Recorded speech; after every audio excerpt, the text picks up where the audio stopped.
Haunted place Kuldhara की कहानी। रहस्यमय कहानियों के लिए चैनल को सब्सक्राइब ज़रूर करें। हमारे भारत के कई शहर अपने दामन में कई रहस्यमय घटनाओं को समेटे हुए हैं। ऐसी ही एक घटना है राजस्थान के जैसलमेर जिले के कुलधरा गांव की।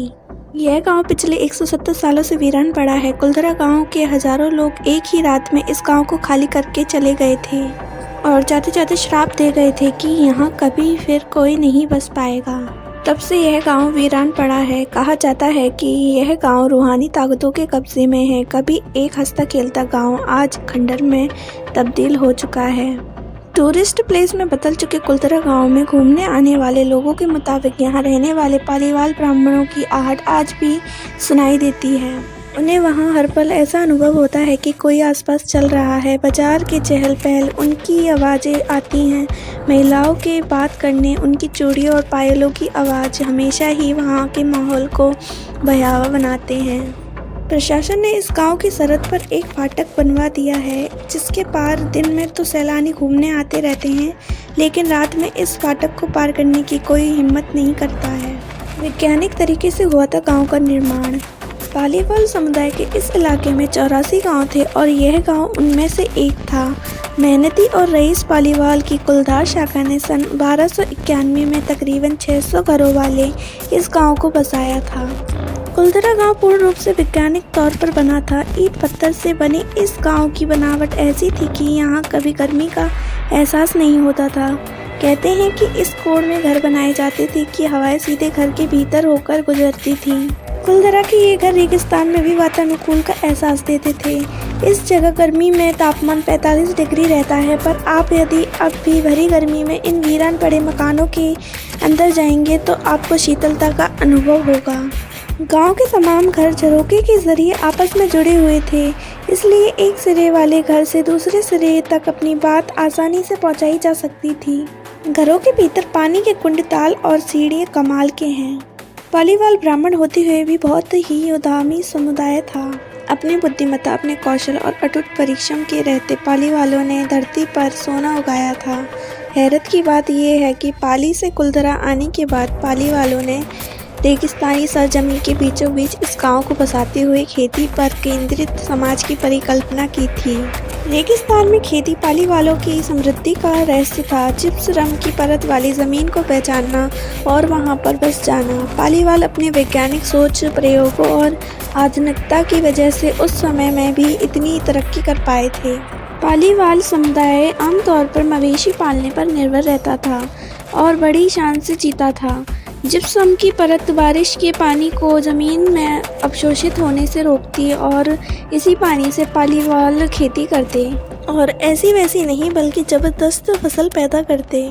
पालीवालों की जल प्रबंध की इसी तकनीकी ने थार रेगिस्तान को इंसानों और मवेशियों की आबादी का तादाद के हिसाब से दुनिया का सबसे सघन रेगिस्तान बनाया।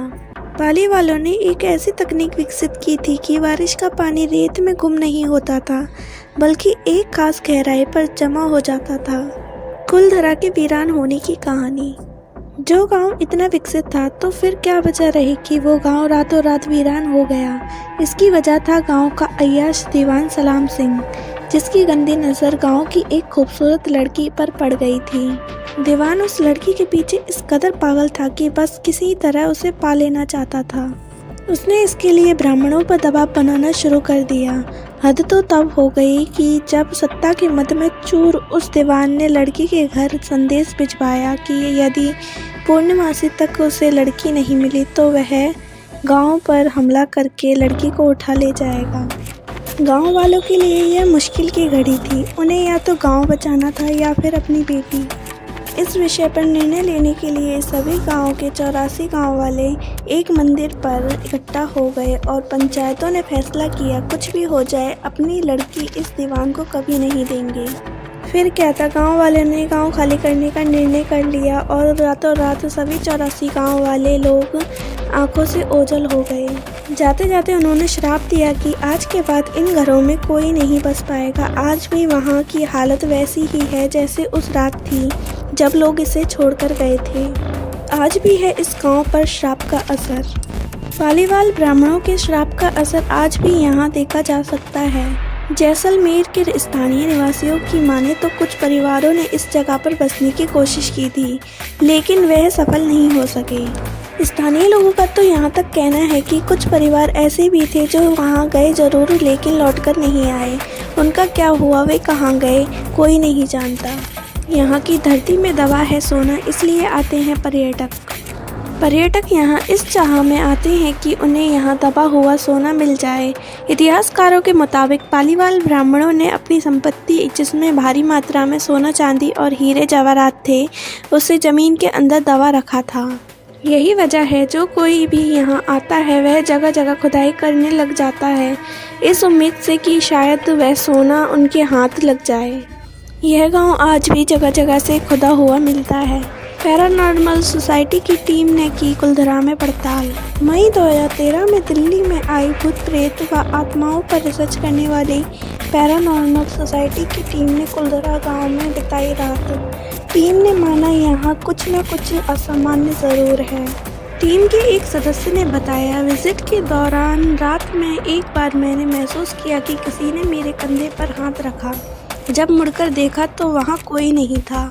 पैरानॉर्मल सोसाइटी के अध्यक्ष अंशु शर्मा ने बताया कि हमारे पास एक डिवाइस है जिसका नाम घोस्ट बॉक्स है। इसके माध्यम से हम ऐसी जगहों पर रहने वाली आत्माओं से सवाल पूछते हैं। कुलधरा में भी ऐसा ही किया गया। कुछ आवाजें आईं, कहीं असामान्य रूप से आत्माओं ने अपने नाम भी बताए। शनिवार 4 मई की रात्रि में जो टीम कुलधरा गई थी, उनकी गाड़ियों पर बच्चों के हाथ के निशान मिले। टीम के सदस्य जब कुलधरा गांव में घूमकर वापस लौटे तो उनकी गाड़ियों के कांच पर बच्चों के पंजों के निशान दिखाई दिए।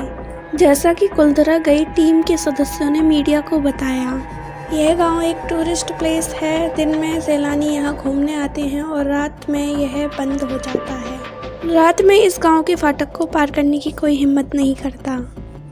आप इस गांव के बारे में पहले से जानते थे या नहीं, कमेंट बॉक्स में बताएं। और अच्छी कहानियों या हॉरर स्टोरीज के लिए हमारे इस चैनल को सब्सक्राइब करें, इस वीडियो को लाइक करें, शेयर करें और कमेंट भी करें। जब तक मिलते हैं हम आपको एक और कहानी के साथ।